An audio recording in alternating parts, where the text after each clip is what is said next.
अरे कोई खतरा नहीं है हमें, तू रिलैक्स कर। और हाँ, अपने बेटे को अच्छे डॉक्टर को दिखा। खर्च की चिंता मत करना, हम सब देख लेंगे। अरे अनिकेत, हमारा भी बच्चा है। तू मेरी बात नहीं समझ रहा यार, मैं बिल्कुल सच बोल रहा हूँ। मुझे लगता है अनिकेत की तबीयत की चिंता में तो कुछ भी सोच रहा है। तू रिलैक्स कर और मुझे सोने दे, सुबह बहुत इंपॉर्टेंट मीटिंग है मेरी। अरुण रघुवेंद्र की कोई बात नहीं सुनता। तभी रघुवेंद्र को अपने बिजनेस पार्टनर विजय का ध्यान आता है। वो विजय को भी कॉल करके ये बात बताता है, लेकिन विजय भी उसकी बात को इग्नोर कर देता है। इन सब से परेशान रघुवेंद्र हॉस्पिटल रूम के बाहर बेंच पर बैठा हुआ था। इसी टेंशन में उसकी आंख लग गई, मगर तभी थोड़ी देर बाद उसके कानों में एक शोर सुनाई दिया। सर पेशेंट तो यहाँ पर है ही नहीं, लेकिन उसकी हालत तो बहुत खराब थी, तो वो अपने आप यहाँ से कैसे चला गया? क्या? मेरा बेटा कहाँ चला गया? कहाँ गया मेरा बेटा? देखिए, आप घबराइए मत, शायद वो यहीं कहीं होगा, हम देखते हैं। उन लोगों ने अनिकेत को अस्पताल में हर जगह ढूंढने की कोशिश की, लेकिन वो कहीं नहीं मिला। रघुवेंद्र उसकी हालत से पहले ही परेशान था। वो उसे ढूंढने के लिए बाहर की तरफ निकला। कुछ देर बाद रघुवेंद्र के पार्टनर अरुण के घर की डोरबेल बजी। वह गहरी नींद में था। उस आवाज से उसकी आंख खुल गई। इतनी रात गए, कौन आया है? लोगों को भी ना रात में भी चैन नहीं है। अरुण अपने कमरे से उठकर दरवाजे की तरफ गया, लेकिन जैसे ही उसने दरवाजा खोला तो सामने अनिकेत खड़ा था। उसके माथे पर पट्टी बंधी हुई थी और हाथ में सिरिंज लगी हुई थी। अनिकेत, तुम यहाँ पर कैसे, और वो भी इस हालत में? अभी थोड़ी देर पहले तो तुम्हारे पापा बता रहे थे कि तुम हॉस्पिटल में एडमिट हो। अनिकेत बिना कुछ बोले घर के अंदर आ गया और तभी घर का दरवाजा भी अपने आप बंद हो गया। अनिकेत ने उसकी तरफ देखकर एक अजीब सी मुस्कान दी और देखते ही देखते अनिकेत का चेहरा उसी जोकर के चेहरे में बदलने लगा।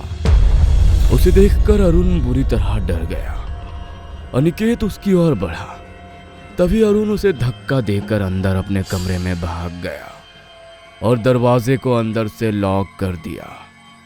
उसने जल्दी से अपना फोन उठाया और अपने तीसरे पार्टनर विजय को कॉल किया। हेलो विजय, रघुवेंद्र ठीक कह रहा था, वो वापस आ गया है यार। वो हम में से किसी को नहीं छोड़ेगा। कौन वापस आ गया है?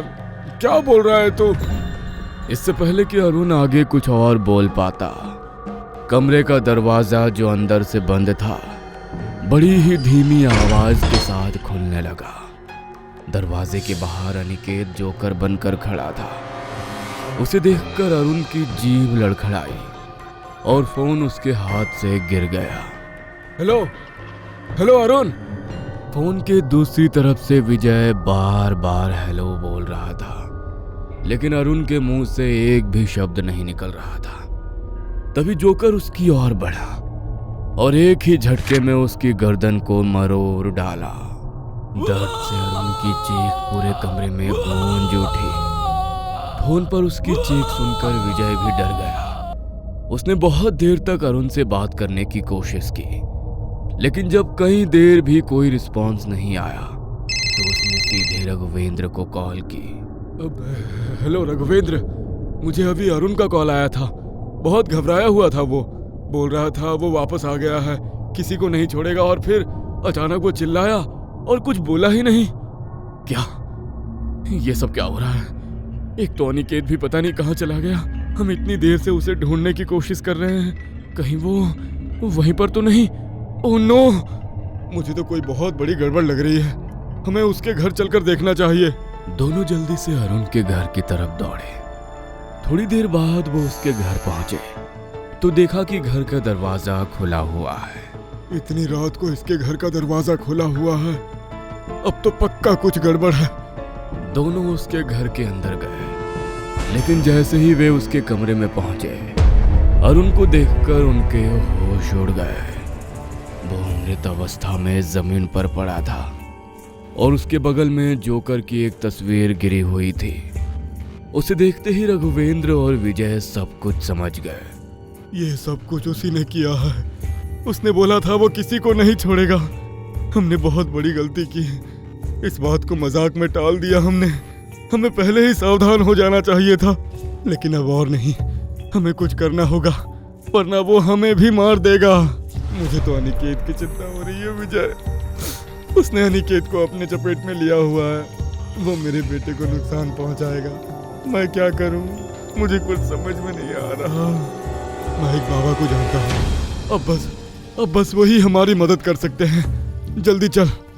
विजय ने अपनी गाड़ी स्टार्ट की और रघुवेंद्र को अपने साथ एक जगह ले गया। लेकिन वो जोकर उन्हें वहां से जाते हुए देख रहा था और एक अजीब सी भयानक मुस्कान उसके चेहरे पर थी। थोड़ी देर बाद विजय ने एक मंदिर के पास अपनी गाड़ी रोकी। मंदिर के पीछे एक बाबा की छोटी सी कुटिया थी। वो दोनों वहां पर गए तो बाबा देर रात को कोई पूजा की विधि कर रहे थे। बाबा, हमें आपकी मदद चाहिए, वरना वो हमें मार डालेगा। कौन मार डालेगा? मुझे ठीक से पूरी बात बताओ। कौन मारना चाहता है तुम्हें? बाबा, वो जोकर।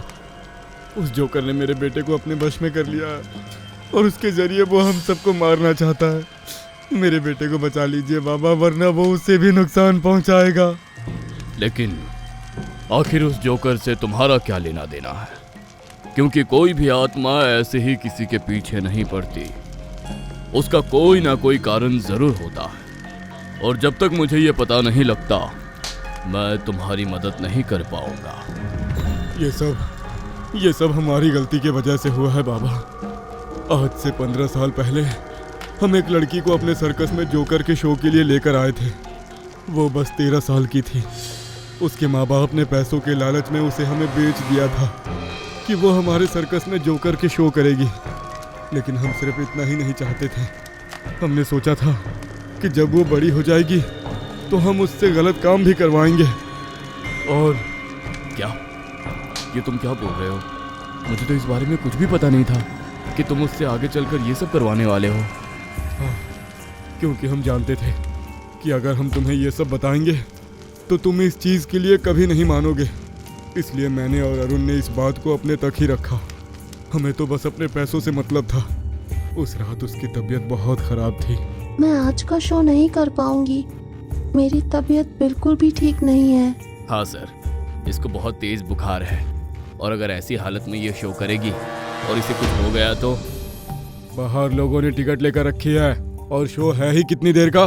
बुखार ही तो है, मरी तो नहीं है ना। शो तो करना ही पड़ेगा। तो फिर आप मुझे थोड़ा सा खाना दे दो। मुझे बहुत भूख लगी है। सुबह से कुछ खाने को भी नहीं मिला है। बाहर शो के लिए देर हो रही है। जो भी खाना है शो खत्म होने के बाद ही मिलेगा। हाँ, जल्दी से जाओ अब। हम अक्सर उसे बहुत मारते पीटते थे और उस दिन हमने उसे कुछ खाने को भी नहीं दिया। अक्सर हम उसके साथ ऐसा करते थे ताकि उसके दिमाग में हमारा डर बैठ जाए। हमें नहीं पता था कि उस रात ऐसा कुछ हो जाएगा। वो रस्सी पर चलती हुई अपना शो कर रही थी और उसकी तबीयत इतनी खराब थी कि वो बेहोश होकर रस्सी से नीचे गिर गई और गिरते ही उसकी मौत हो गई। तुमने जो किया बहुत ही गलत किया। एक मासूम सी बच्ची तुम्हारी वजह से मारी गई। हम जानते हैं बाबा, लेकिन हमें अपनी गलती का बहुत पछतावा है। हाँ, और मैं नहीं चाहता कि हमारे किए की सजा मेरे बेटे को मिले। आप प्लीज कुछ कीजिए। अगर तुम्हें अपनी करनी पर इतना पछतावा हो रहा है तो ठीक है, मैं तुम्हारी मदद करूंगा।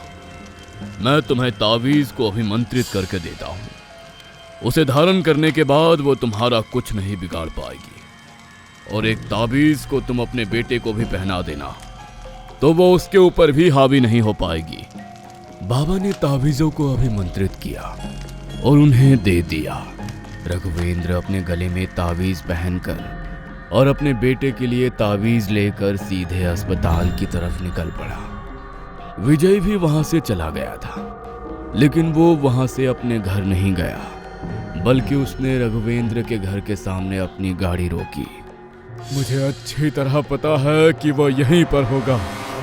रघुवेंद्र के आने का इंतजार कर रहा होगा। अच्छा है वो यहाँ पर नहीं है, वरना अपनी आंखों के सामने अपने बेटे को मरता हुआ नहीं देख पाता। उसके बेटे के अंदर ही है ना उसकी आत्मा। खत्म कर दूंगा मैं उसे। उसने अरुण को मार डाला, मैं उसे जिंदा नहीं छोड़ूंगा। अब तो ये ताबीज मेरे साथ है, वो मेरा कुछ नहीं बिगाड़ सकती।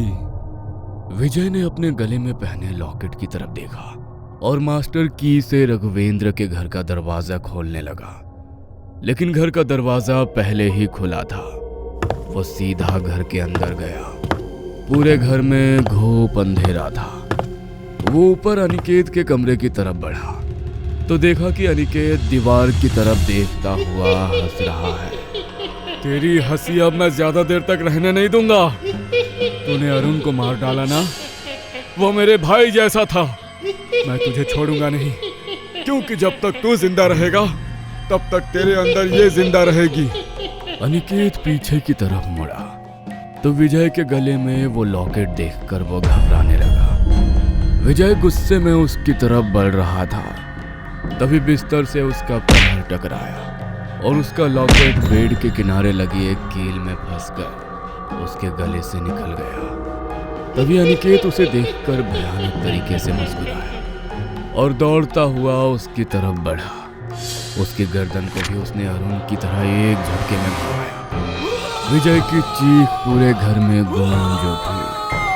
रघुवेंद्र भी तब तक अस्पताल से घर पहुंच चुका था। वो चीख सुनकर माधवी की भी नींद टूट गई। वो जल्दी से कमरे की तरफ दौड़ी और रघुवेंद्र भी वहां पहुंचा तो सामने का नजारा देखकर उनके होश उड़ गए। विजय मर चुका था। उसका ताबीज दूर जमीन पर गिरा हुआ था। रघुवेंद्र की सांसें भी अब अटक चुकी थी। तभी रघुवेंद्र उसके सामने अपने घुटनों पर आ गया। उसकी आंखों में आंसू बह रहे थे। मैं तुम्हारे सामने हाथ जोड़ता हूँ, तुम्हारे पैरों में गिरता हूँ। मेरे बेटे को छोड़ दो, मेरे किए की सजा इसे मत दो। मैंने जो किया उसके लिए मुझे माफ कर दो। मैं नहीं जानता था कि हमारी वजह से तुम्हारे साथ ऐसा कुछ हो जाएगा। मैं तुम्हें मारना नहीं चाहता था और ना ही ये जानता था कि इन लोगों के इरादे तुम्हारे लिए क्या है। मेरा यकीन करो प्लीज, मेरे बेटे को छोड़ दो। मैं तो बस तुम्हें जोकर का शो करने के लिए लेकर आया था। मैं अपने किए के लिए बहुत शर्मिंदा हूँ। मैं जानती हूँ कि इससे बहुत बड़ा पाप हुआ है, लेकिन तुम्हारे सामने अपने बेटे और पति की जान की भीख मांगती हूँ। माफ कर दो इन्हें। मैं तुम्हें मोक्ष दिलवाऊंगी और मुक्त करा दूंगी तुम्हें हमेशा के लिए। रघुवेंद्र और फूट फूट कर रोने लगा और उससे अपने बेटे की जान की भीख मांगने लगा। माधवी की आंखों में भी आंसू थे। तभी अनिकेत की आंखों में भी आंसू आ गए और अचानक वो बेहोश होकर गिर पड़ा। रघुवेंद्र ने उसी समय उसके गले में वो लॉकेट पहना दिया। और कहते हैं ना, सच्चे दिल से किया गया प्रायश्चित बड़े से बड़े गुनाह की माफी दिला सकता है। रघुवेंद्र के प्रायश्चित से वो जाकर रघुवेंद्र को माफ कर देती है। इसलिए उसके बेटे को छोड़कर वो हमेशा हमेशा के लिए चली जाती है। लेकिन माधवी ने जैसा कहा था, उसने उसकी आत्मा की शांति के लिए हवन कराया और सालों से अतृप्त आत्मा जो यहाँ वहाँ भटक रही थी, हमेशा के लिए तृप्त होकर शून्य में विलीन हो जाती है। बनारस के घाट में आधी रात के समय गंगा नदी की तेज लहरों के किनारे एक 16 साल का लड़का जलती हुई चिताओं के बीच लेटा हुआ था। उसी लड़के के पास ही एक दुबला पतला अघोरी भी लेटा हुआ था। उन दोनों को देखकर ऐसा लग रहा था मानो वो किसी साधन में लीन हो। तभी एक चिता से तेज लपट उठी। उस चिता की लपट में एक शांत मुद्रा में बैठे बनारस के बहुत प्रसिद्ध घोड़ संत महंत बम लहरी दास की छवि उठ रही थी। वो छवि उन दोनों को आशीर्वाद की मुद्रा के साथ लपटों में दिख रही थी। कुछ देर यूं ही पड़े रहने के बाद लड़का और अघोरी अपनी साधना से उठ जाते हैं।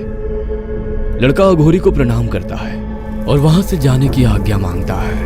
बेटा, आज से तेरी दीक्षा पूरी हुई। मुझे जितनी भी विद्याएं आती थी वो सब मैंने तुझे सिखा दी। अब तू जा, मेरा काम भी खत्म हुआ। ऐसा कहते हुए अघोरी ने अपनी एक छोटी सी पोटली उस लड़के जिसका नाम अश्विन था उसकी ओर बढ़ा दी। अश्विन ने पोटली अपने पास रख ली। अश्विन, आज तू मेरी दक्षिणा लाना भूल गया क्या? नहीं बाबा, भला आज तक ऐसा हुआ है क्या?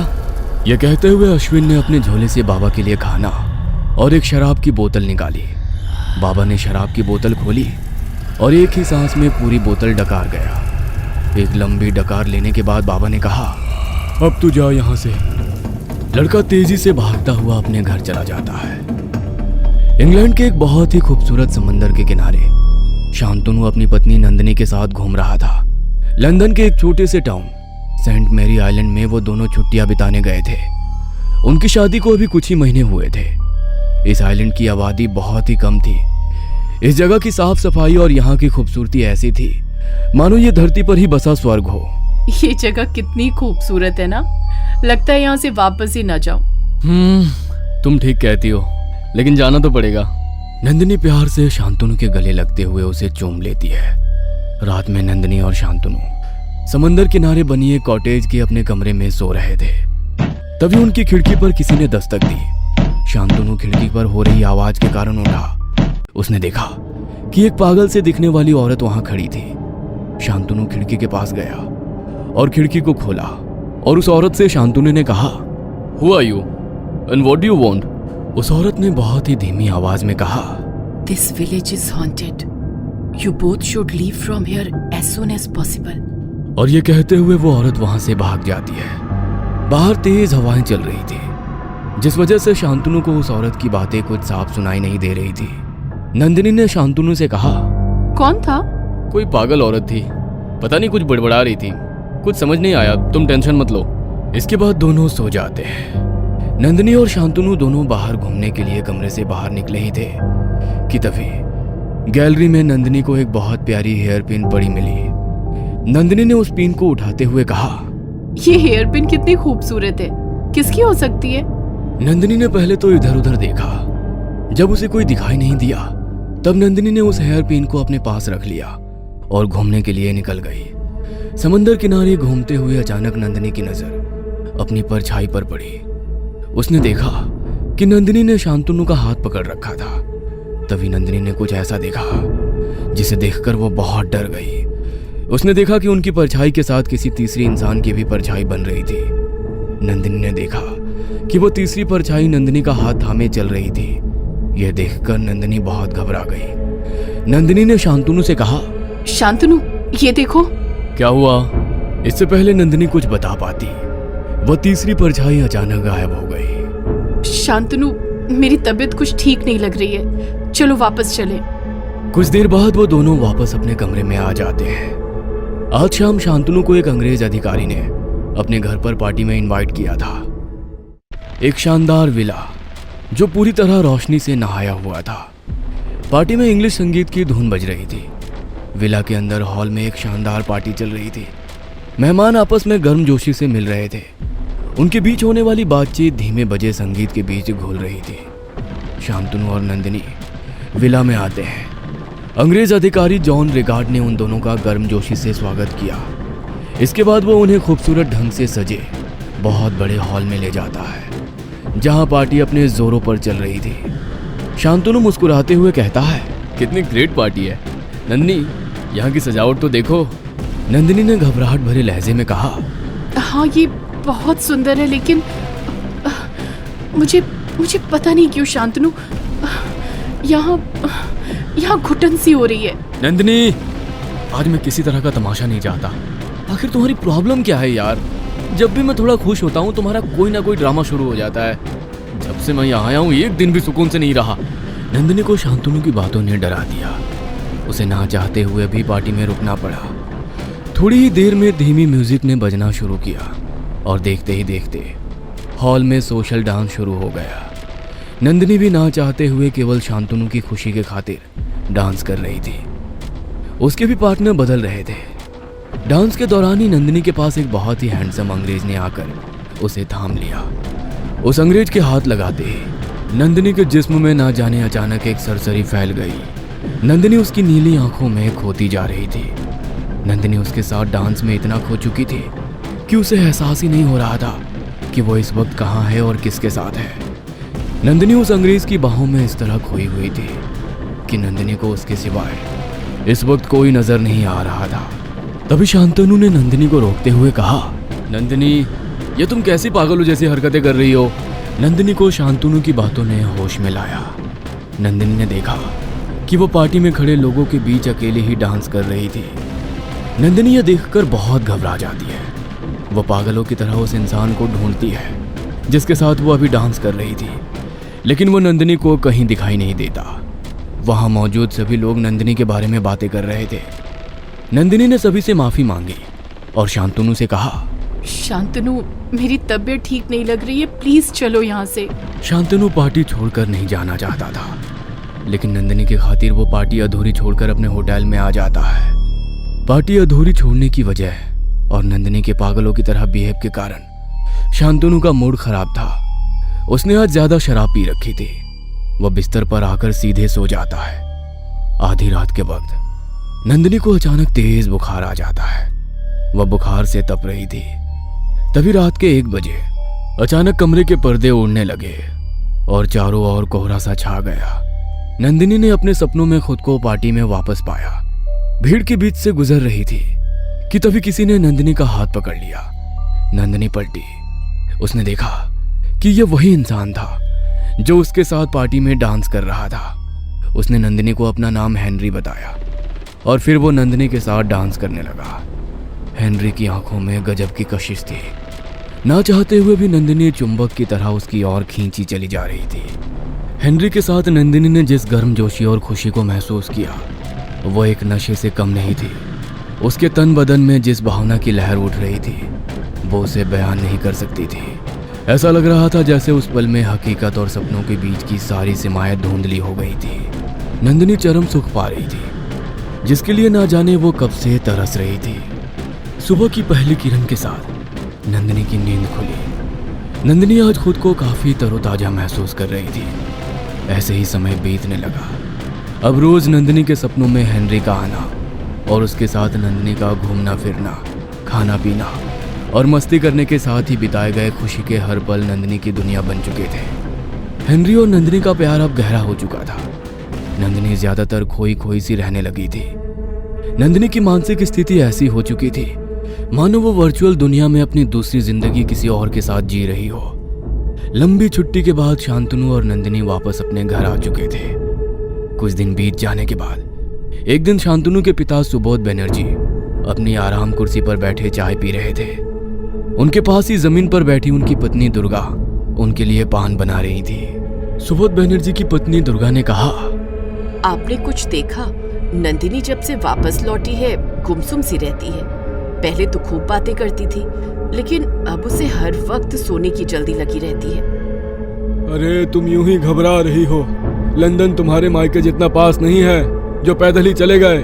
काफी लंबा सफर था, थकान होगी, कुछ दिनों में ठीक हो जाएगी। रात के समय बंगाल विभाजन के बढ़ते विरोध के चलते शांतनु की ड्यूटी बॉर्डर की सुरक्षा और आंदोलन को दबाने के लिए लगी हुई थी, जिस वजह से वो घर से पिछले 3 दिनों से बाहर था।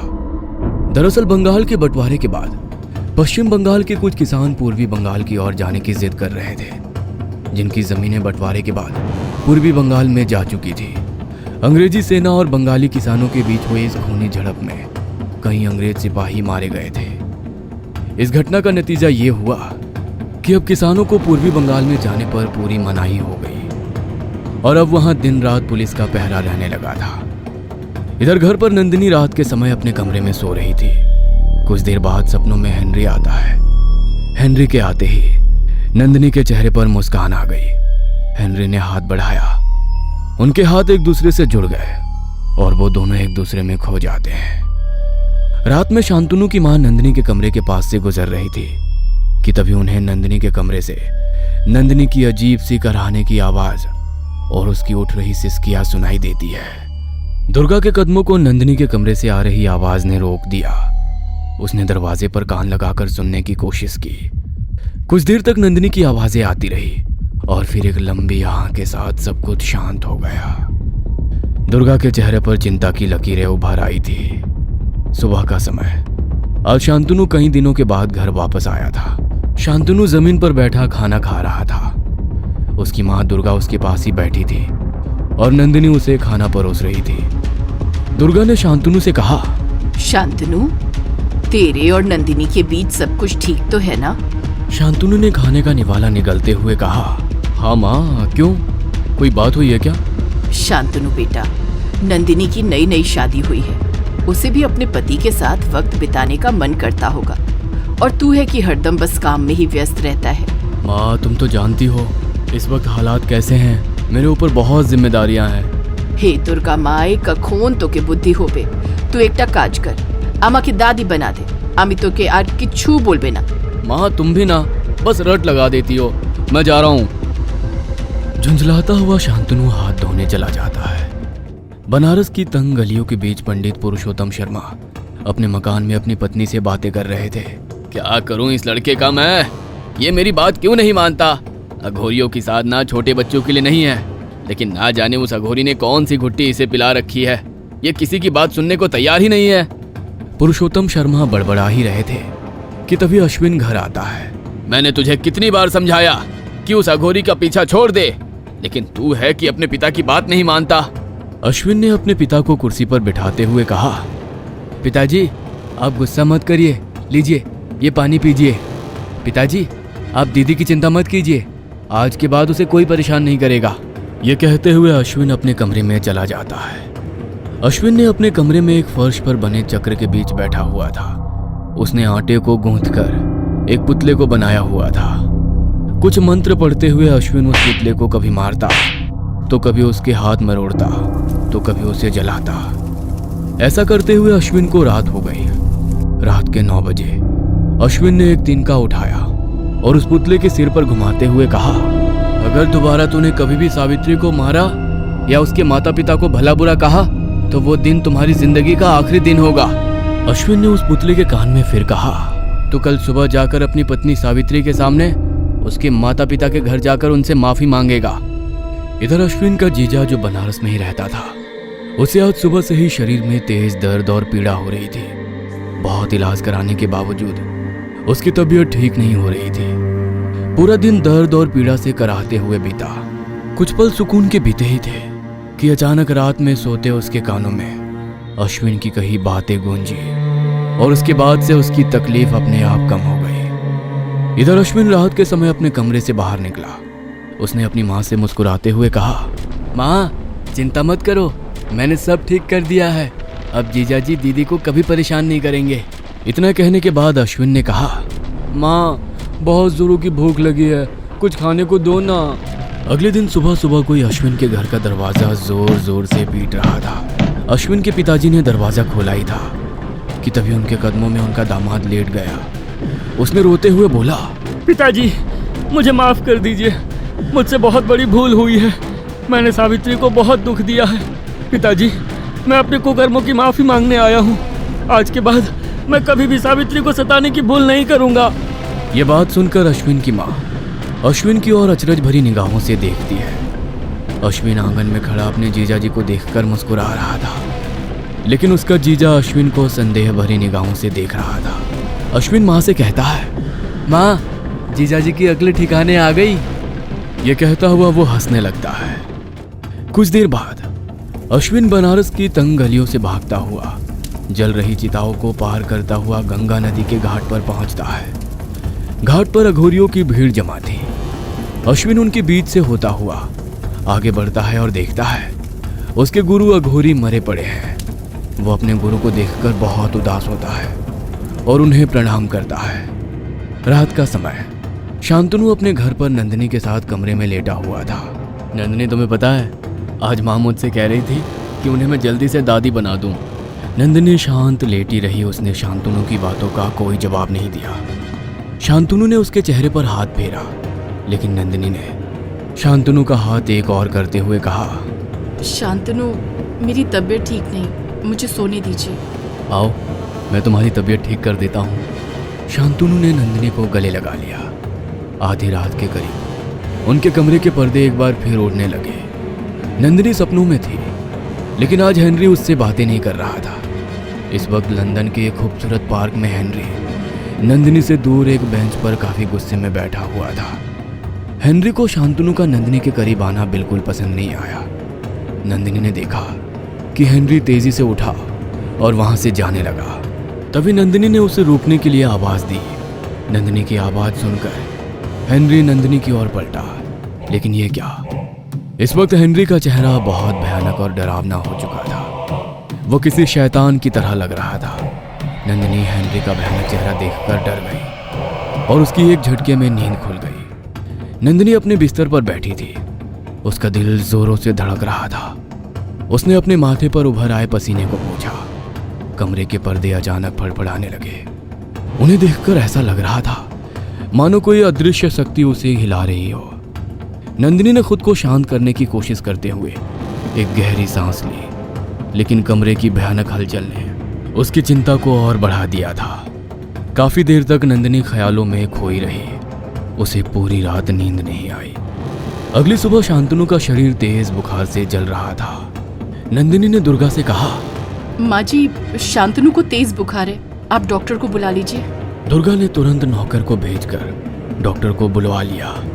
डॉक्टर ने शांतनु को कुछ दवा दी, जिसे खाने के बाद वो सो गया।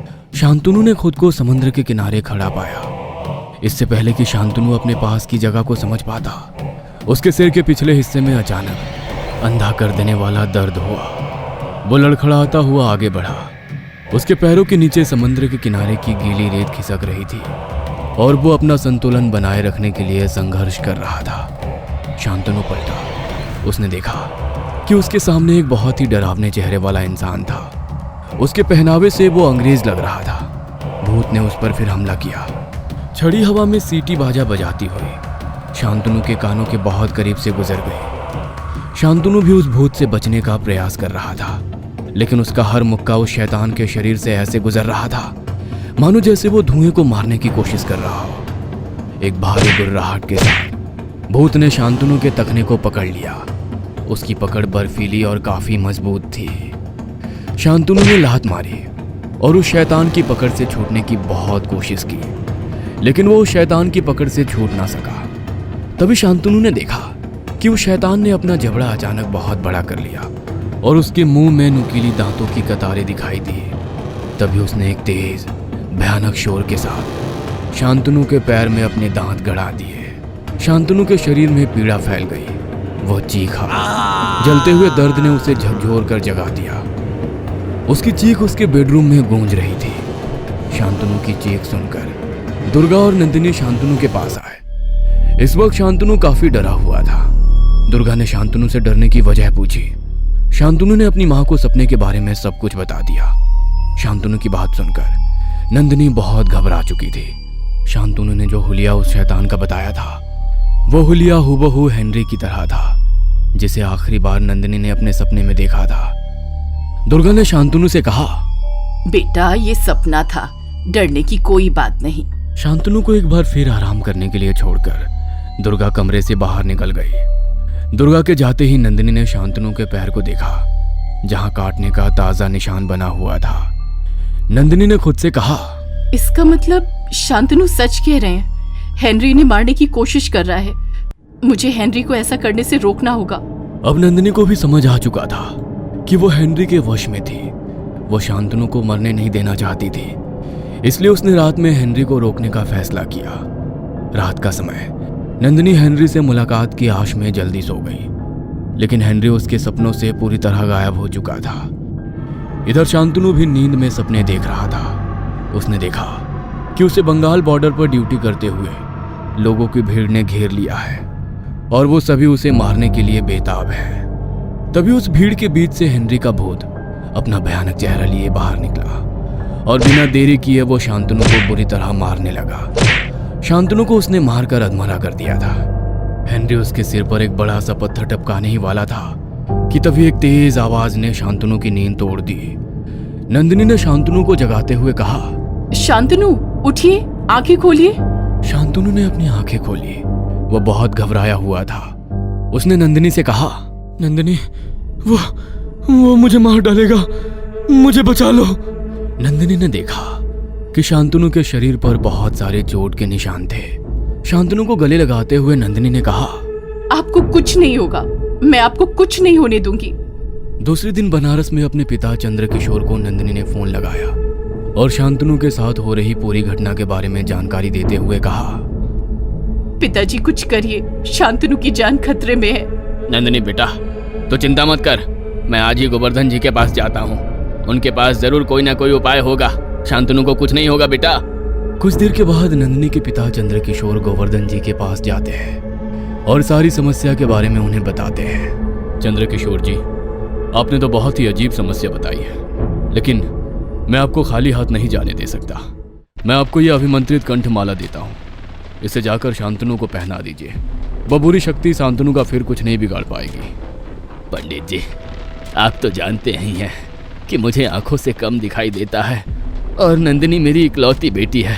अगर हो सके तो आप अश्विन को नंदिनी के ससुराल भेज दीजिए। मैं अश्विन की यात्रा का पूरा खर्चा देने के साथ 200 रुपये अश्विन को इनाम के तौर पर दूंगा। अश्विन उन दोनों की बातें छिपकर सुन रहा था। उसे उनकी बातें बहुत रोमांचित कर रही थी। वो सारा माजरा अपनी आंखों से देखना चाहता था, इसलिए उसने तुरंत ही जाने की हाँ कर दी। रात का समय ठंड के मौसम के बीच पूर्वी बंगाल के एक छोटे से रेलवे स्टेशन पर अश्विन एक बेंच पर अकेला बैठा हुआ था। अश्विन खुद से कहता है, एक तो यहाँ काफ़ी ठंड है और दूसरी ट्रेन आए 1 घंटे हो गए। चंद्रकिशोर चाचा ने तो कहा था कि मुझे लेने घोड़ा गाड़ी रेलवे स्टेशन आएगी, लेकिन यहाँ ना तो घोड़ा है ना गाड़ी। अश्विन रेलवे स्टेशन की बेंच पर बैठा हुआ अपने विचारों में खोया हुआ था। गहराती रात के साथ ठंड बढ़ती जा रही थी। तभी किसी ने अश्विन को आवाज देते हुए कहा, क्या आप ही अश्विन जी हैं? क्या आप ही बनारस से आए हैं? अश्विन ने पलटकर देखा। एक कमाल की खूबसूरत औरत उसके सामने खड़ी थी। वह अश्विन से उम्र में बड़ी थी, लेकिन उसकी खूबसूरती की एक झलक ने ही किशोर अश्विन के मन में कब्जा कर लिया था। क्या आप नंदिनी हैं? नंदिनी ने हाँ में सिर हिलाया और अश्विन को साथ चलने के लिए कहा। बग्घी में वो दोनों पीछे साथ ही बैठे थे। नंदिनी का स्पर्श अश्विन को बेचैन कर रहा था। कुछ देर बाद वो दोनों घर पहुंच जाते हैं। अश्विन ने घर पहुंचते ही पूजा अर्चना की और उसके बाद शांतनु के गले में उस अभिमंत्रित माला को पहना दिया। माला को पहनने के बाद से ही शांतनु को राहत महसूस होने लगी। उस दिन शांतनु ने पेट भर खाना खाया और आराम से सोया। अश्विन की वापसी की ट्रेन 1 हफ्ते के बाद की थी। तब तक अश्विन को नंदिनी के घर पर ही रुकना पड़ा। अब शांतनु भी ठीक हो चुका था और वो ड्यूटी पर वापस जा चुका था। तभी एक रात अचानक शांतनु बदहवासी में घर वापस आया। वह सीधे नंदिनी के पास गया और नंदिनी से बोला, नंदिनी, वो माला। क्या हुआ? आप इतना घबराए हुए क्यों हैं? वो माला आज स्वदेशी आंदोलनकारियों से हुई एक झड़प में ना जाने कहां टूटकर गिर गई। शांतनु की इस बात ने पूरे घर में खौफ पैदा कर दिया। परिवार के सभी सदस्य अश्विन की ओर देखने लगे। अश्विन ने उन सभी से कहा, पिताजी ने मुझे केवल एक ही माला दी थी। मैं वापस जाकर दूसरी माला ला सकता हूँ, लेकिन वापसी के लिए ट्रेन 3 दिन बाद है। ठीक है, जब तक माला नहीं मिलती मैं सोऊंगा नहीं। उस रात के बाद से डर के मारे शांतनु रात भर नहीं सोया। अब उसे सोए हुए पूरे 2 दिन हो चुके थे, लेकिन आज रात नींद शांतनु पर हावी हो गई और उसे अपने आगोश में ले लिया। शांतनु गहरी नींद में सो गया। कुछ देर बाद शांतनु के शरीर पर खरोंचे और चोट के निशान उभरने लगे। उसके बगल में ही सो रही नंदिनी शांतनु की कराह सुनकर जाग गई। नंदिनी ने जब बैक साइड लैंप चलाया तो देखा कि शांतनु के शरीर पर बहुत चोटें लगी हुई है।